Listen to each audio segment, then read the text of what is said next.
तो multiple benefit वाला योजना, अब जैसे स्टार्टअप हब, मैन्युफैक्चरिंग हब बनाना है, मुझे इनोवेशन हब बनाना है, यानी मैं एक बिल्कुल नए एरिया पर देश को ले जाना चाहता हूं और बड़े कॉन्फिडेंस का, और विजन मेरा क्लियर है, मुझे कोई दुविधा नहीं, मेरे पास बताया है नेक्स्ट 100 डेज में, 4 जून के बाद 100 डेज में मुझे क्या काम करना है अभी से मेरे पास क्लियर है, 5 साल में क्या करना है क्लियर है, 2047 में विकसित भारत बने क्लियर है। इसलिए मैं कहता हूं 24/7 फॉर 2047, ये मेरा मिजाज है।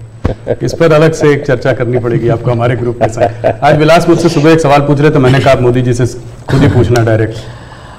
आपने आपकी पूरी यात्रा में बहुत सारी कठिनाई का सामना किया है, ऐसी हालत में भी आप टफ डिसीजन लेते हैं, ये कैसा कर पाते हैं? देखिए, मैं टफ डिसीजन वगैरह नहीं लेता हूँ, बस सही डिसीजन लेता हूँ। कोई टफ डिसीजन होते नहीं, सही होते हैं, किसी को टफ लगे किसी को न लगे, ऐसा हो सकता है, लेकिन फिर भी मैं सोचता हूं कि ये सब कैसे होता है। जैसा अचरज आपको होता है मुझे भी होता है कि मोदी ये कैसे करता है।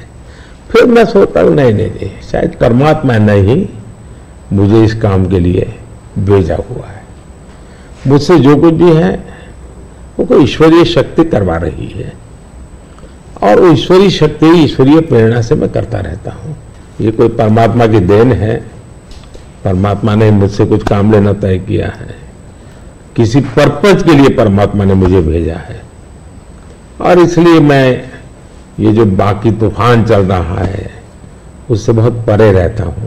लेकिन इस तूफान में शांत कैसे रहते हैं? नहीं, मैं उससे परे रहता हूं। मुझे शायद परमात्मा ने यही राह दिखाई है कि तुम उन चीजों में मत उलझो, तुझे कोई बड़ा काम करना है, तुम अपने काम में लगे रहो। तो परमात्मा का निर्देश है, परमात्मा की इच्छा है, परमात्मा की योजना है, और शायद ये उसी का मैं एक निमित्त हूँ, कुछ नहीं हूँ।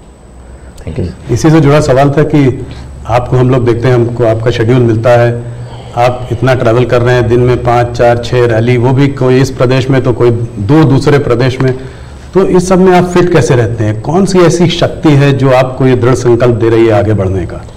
पहली बात तो मैंने कहा ना कि ये मैं नहीं कर रहा हूं, ये ईश्वर ने तय किया हुआ है, ईश्वर ने मुझे शायद इसी काम के लिए भेजा है, क्योंकि मैं जिस परिवार में पैदा हुआ हूं, मेरी माँ ने कुछ पढ़ी लिखी नहीं थी, उसे स्कूल नहीं देखा था, मेरा कोई पॉलिटिकल बैकग्राउंड नहीं है, और इतना बड़ा देश, इतना काम ईश्वर नहीं करेगा तो कौन करेगा?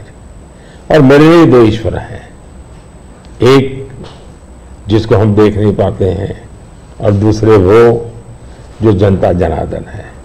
मैं जनता जनार्दन को भी ईश्वर का ही रूप मानता हूं, और दूसरा परमात्मा के प्रति मेरी अपार श्रद्धा है।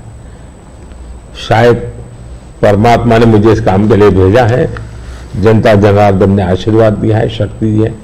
जहां तक मैं काम क्यों कर पाता हूं, मैं मेरे लिए जीता नहीं हूं, मैं मेरे लिए जन्मा हूं। तो मेरे मन में हमेशा रहता है कि मुझे जितना समय मिला है उसका पल पल मैं देश के काम आऊं। जहां तक मैं दौड़ता हूं, मैं मानता लोकतंत्र एक बहुत बड़ा उत्सव है, फेस्टिवल है जी। ये जनता जनार्दन के दर्शन करने का अवसर है जी, हमें मौका लेना चाहिए, जितना जनता जनार्दन के दर्शन कर सकते करना चाहिए। लोकतंत्र का एक उत्सव है जिसमें संवाद होना चाहिए जितना ज्यादा। तो मैं इसको एक, वैसे हम घर में कोई बड़ी पूजा करते हैं ना, कैसे इन्वॉल्व होते हैं, मेरे लिए पूजा का समय है। मेरे 140 करोड़ देवता, उनकी मैं पूजा कर रहा हूं, उस भाव से मैं चलता हूं, लगा रहता हूं उनमें, वो खप जाता हूं और थकता नहीं हूं, भगवान को देख के आता हूं। मोदी जी बहुत बहुत धन्यवाद आपका, आपने अपने समय इतना समय निकाला। आपके नारे की तरह इस बार हमारा भी एक नारा है, अगली बार अगली बार सिर्फ न्यूज़ 18 पर आर पार। बहुत बहुत धन्यवाद, आपने हम लोगों को समय दिया। चलिए, बहुत बहुत धन्यवाद। धन्यवाद सगळ्यांना माझे नमस्कार. सगळ्या महाराष्ट्रातल्या जनतेला